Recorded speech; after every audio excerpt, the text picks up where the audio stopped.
Pinalagan ng Malacanang ang sinabi ni dating Pangulong Rodrigo Duterte na kinidnap daw siya ng administrasyon saka dinala sa ICC.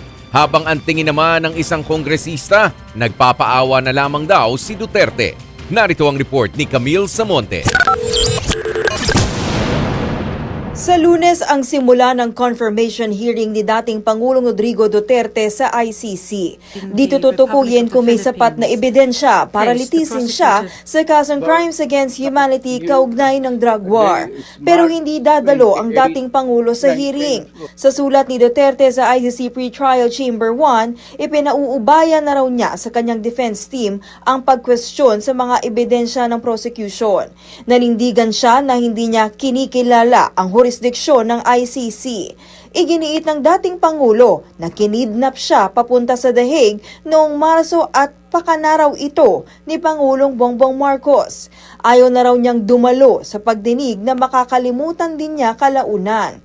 Dagdag pa ng dating Pangulo, matanda, pagod at mahina na siya.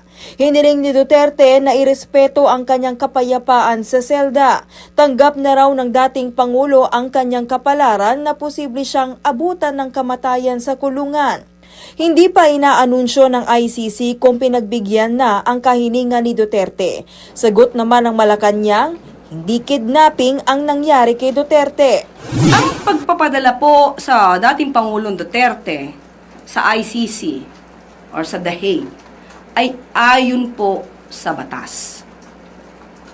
RA 9851, maliwanag ang sinasabi sa Section 17 na kapag ang isang kaso o isang complaint ay dinidinig na sa isang state o international tribunal or court, maaari pong i-dispense with na ng gobyernong ito ang anumang pag-iimbestiga at hayaang magpatuloy ang pag-iimbestiga sa nasabing state or international tribunal. Yun ang naging paraan ng gobyernong ito para po makamtan ang sinasabi nating hustisya ng mga nag-complain or kahit po ang akusado. Para kay mamamayang Liberal Party List Representative Laila De Lima, patunay ang sulat na nakakapag-isip ng maayos si Duterte at nauunawaan niya ang legal na epekto ng hindi pagdalo.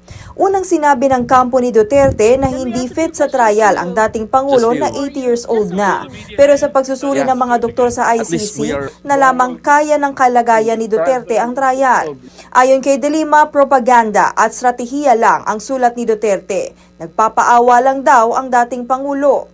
Sa confirmation hearing, kabilang sa papakinggan ang argumento ng mga biktima at ng depensa. Maaaring magharap ng mga testigo ang alinmang partido.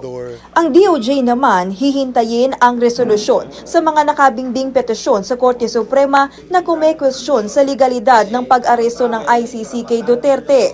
Ito raw ang magiging basihan naman sakaling maglabas ng arrest warrant sa 8 pinangalanang kasabwat daw ng dating Pangulo sa kaso. Kabilang dyan sina Senator Bongo, Bato de la Rosa at ilang pang dating opisyal. In the event that a warrant is issued, the executive prerogative po to either file for extradition, assuming na merong extradition treaty, and lastly, to surrender or in the alternative to surrender the individual. Yun po yung kapangyarihan ng Estado. Nagbabalita mula sa Frontline, Camille Samonte, News 5. Mga kapatid, ako po si Ruth Cabal. Dito tayo sa totoo, dito tayo sa True FM.